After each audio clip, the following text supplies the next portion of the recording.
Tervetuloa taas tänne Leffahullu-podcastin pariin. No niin, se on aika taas jättikajun hirviötaisteluiden, kun Godzilla ja King Kong ottaa taas toisistaan vähän mittaa.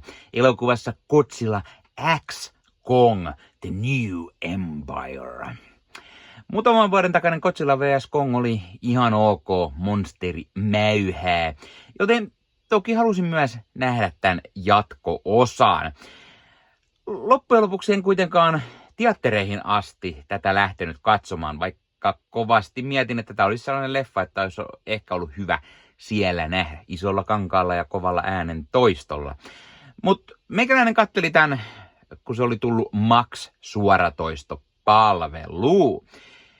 Mutta millainen leffa tämä sitten olikaan?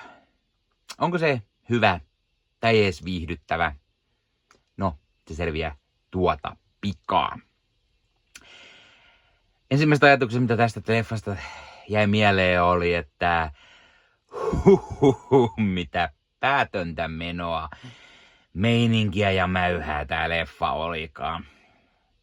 Siis leffaa katsoessa tuli mieleen, että miten kukaan keksii tehdä tällaista. Siis tää on niinku Godzilla, joka lahtaa muita pahistitaneja, varastaa näiltä voimat itselleen ja hänestä tulee ihan overpowered, koska hän tietää, että jokin isompi pahuus on tulossa, niin hänen pitää ladata itselleen lisää voimia. Sitten taas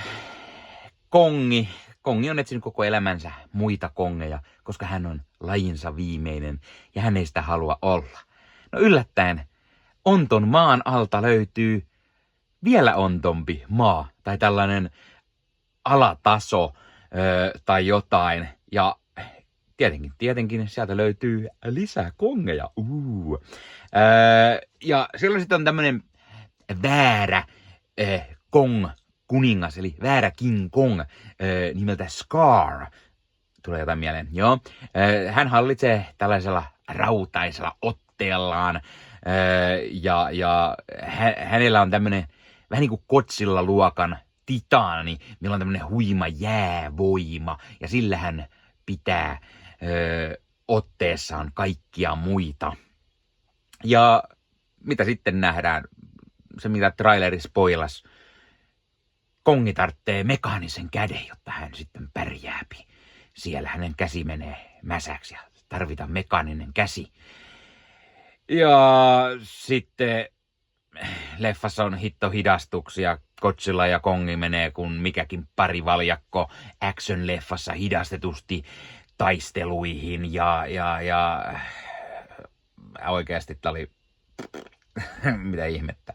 Joo, tässä on mukana myös edellisestä Godzilla vs. Kong-leffasta tuttu ihmisiin, kuten Pääkallosaaren muinaisen heimon Ivin ainoa elon jäänyt nuori ja tämän adoptioäiti Aileen. Mukana on myös salaliittoteoreetikko podcastaja Bernie sekä sitten tämmöinen uusi hahmo Trapper, joka on eräänlainen eläinlääkäri, joka on erikoistunut titaneihin ja nimenomaan King Kongin hoitoon. Mua vähän häiritti se asia, että tässä ei ole yhtään tuttua hahmoa siitä Monarch Legacy of Monsterista, joka tuli siis tätä ennen se Apple TVn sarja, mikä perustuu samaan universumiin. Joo, toki se sijoittuu ihan eri aikaan, mutta näistä hahmoista yksikään ei oikeasti toiminut samalla tavalla, eikä tätä leffakaan. Mä olisin halunnut, että tässä olisi enemmän sitä, mitä siinä Monarchissa oli. Koska Monarch-sarja oli mun mielestä tosi hyvä. Mutta tämä vajoo siihen keskinkertaisuuteen, mitä nämä Monsterversen leffat on ollut. Tai ehkä jopa keskinkertaisuuden hiukan alapuolelle. Tämä on tämmönen megaspektaakkeli, popcorn-viihde, blockbuster, mikä vetää kaiken aivan läskiksi ja niin yli, että oikein ihmetyttää, että mitä hemmetti, mistä nämä ideat on saatu tähän. Siinä missä Monarch Legacy of Monster oli enemmän vakavasti otettu, tai no niin vakavasti kuin tämmöisen niinku Kajun hirviö franchisein yhden osan voi niinku ottaa, mutta siinä se oli vakavampaa draamaa, siinä oli paremmat ihmishahmot, ja se ei vetänyt ihan niin läskiksi kuin tää. Leffa oli silti ihan viihdyttävä.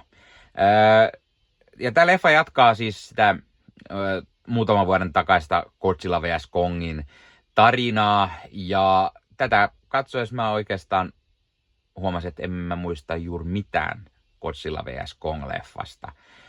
Mä muistan vaan sen, että siinä oli Godzilla ja Kongi, ja aika lailla siinä.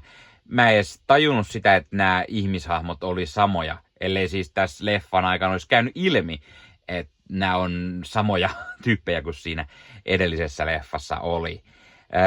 Mä en edes muistanut hirviö niiden matsien yksityiskohtia, mutta tietty ei se nyt haittaa pätkääkään, jos ei sitä edellisestä niin kuin muista, tai mitä tässä franchiseissa on sinänsä tapahtunut hirveästi. Ja leffana tää on enemmän Kong-leffa kuin Godzilla vs. Kong tai Godzilla-leffa. Siis täällä Kongilla on kirjoitettu ihan selkeästi tämmöinen oma tarina. Hän kaipaa lajitovereitaan ja Kongia käy vähän jopa sääliksi, kun hän on siellä yksinäinen. Me nähdään, että Kongilla on ihan selvästi tunteita, kun taas sit niinku Godzilla on iso lisko, joka mäyhää porukkaa kuonoi ja voittaa kaikki lähes sekunneissa, paitsi sitten sen loppuvastustajan, mutta niinku, jotenkin se on niinku vähän väsynyt. Ja sitten se syy, että Kongi ei pärjää yksin, niin sen pitää lyöttäytyä Godzillankaan yhteen. Ne on pahia vastustajia keskenään, mutta sitten on pakko lyöttäytyä yhteen, kun tulee se vielä isompi taistelu. Ja sitten se lopputaistelukin on, no se on melko nopeasti ohi, ettei sekään nyt mikään hirveän erikoinen matsi ollut. Puhutaan vähän leffan näyttelijöistä. Tässä nähdään Rebecca Hall, Brian Tyree Henry, Dan Stevens, Kelly Hoddle ja Alex Ferns. Dan Stevens on ihan hyvä lisä tähän leffasarjaan. Se oli ihan hauska semmoinen äijähahmo, mutta semmoinen niinku hauska koominen lisä. Brian Tyree Henry, hän on nyt tämmöinen, millaisia hahmoja hän aina näyttelee, mutta tämmöinen salaliittoteoreetikko, podcastaja, se oli jotenkin hauska tämmöinen. Rebecca Hall on ihan ok. Tää sympaattinen Hoddle vie ihan selkeästi voiton, Kelly Hoddlen näyttelemä hahmo siis, joskin tämä hänen ja Kongin ystävyys olisi voinut olla vähän isommin vielä tapetilla.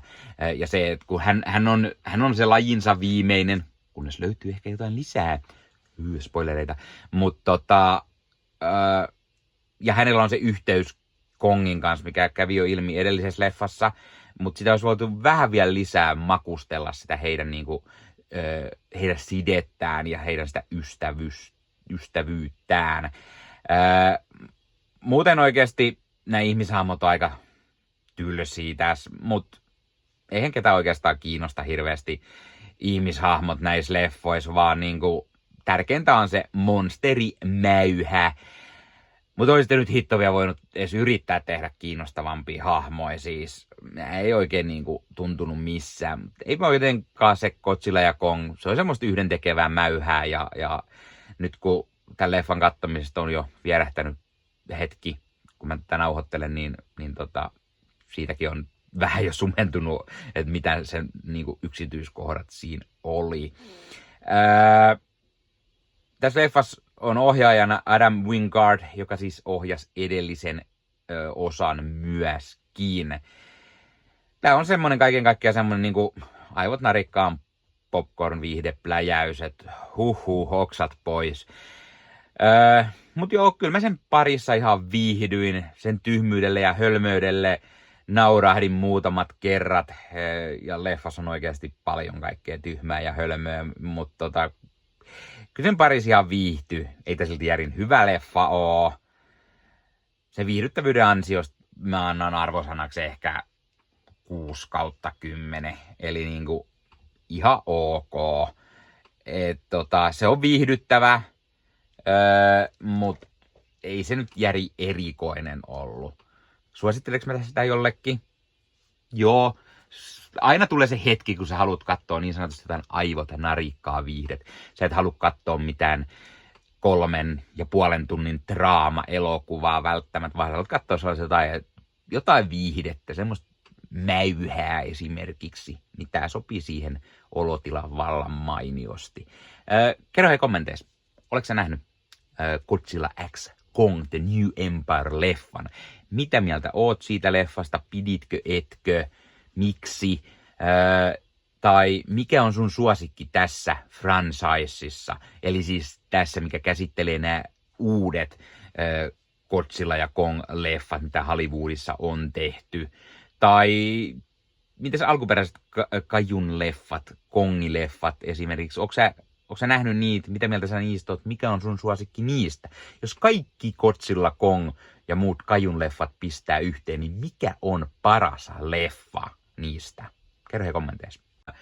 Ja hei, jos katsot YouTuben puolelta, niin pistä peukkuun, jos pistä kanavatilauksen, muistaisi kellosta päälle. Näitä aina, koska tulee uusia videoita ja sen lisäksi auttaa kanava kasvamaan. Eli kiitos kaikille, jotka olette kanavan tilanneet. YouTuben puolella siellä on jäsenyydet, superominaisuudet päälle. Sieltä voi jäsenet tulla kanavan jäseniksi ja sieltä saa erikoismainintaa esimerkiksi tohon nimen, kun on kanavan jäsen ja sit saa erinäköisiä hyviä asioita. Näkee ennakkoonkin.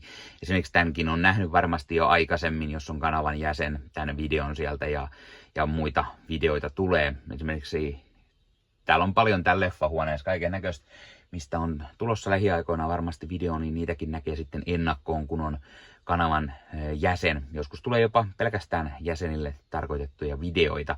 Ja sen lisäksi on kaikki korostettuja vastauksia ja tila ja tämmöisiä merkkejä ja muuta kaikki. Kyllä te tiedätte YouTube-juttut. 0,99 € kuussa tai 2,99 € kuussa, niillä saa erinäköisiä asioita, kun tilailee tai on kanavan jäsen. Ja niitä supertykkäyksiä, superkommentteja, kaikkea voi laittaa, niin siitä tulee muutamat kymmenet sentit sitten tähänkin suuntaan. Eli kiitos kaikille, jotka olette niitä laittaneet.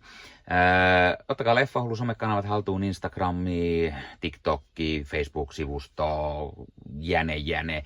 Meikäläinen tekee Marvel Podcast Suomea, Star Wars Podcastia ja sitten sen lisäksi meikäläinen kuuluu Leffamediaan, jos on yli 30 sisääntuottajia, jotka rakastavat leffoja ja sarjojen katsomista, niiden arvostelemista ja kaikkeen leffoja ja sarjoihin liittyvää. Sieltä löytyy leffa- ja sarja-aiheiset uutiset, huhut, trailerit, sieltä löytyy haastatteluja, kaikennäköistä leffa- ja sarja-aiheista. Ja jos taas haluat ostaa fyysisiä leffoja, niin suomikassu.fi verkkokaupasta voi käydä ostamassa itselleen 4K DVDtä, Blu-raytä. Siellä kun käyttää koodia Leffahullu saa 5 € alennusta, kun ostaa yli 60 €. Mikä se mukavampaa? Pikkualennus, ostaa leffat ja sarjaiset fyysinä hyllyyn, koska koskaan ei voi tietää, koska kun suoratoistopalvelu lähtee muokkaamaan leffoja, poistamaan niitä valikoimastaan.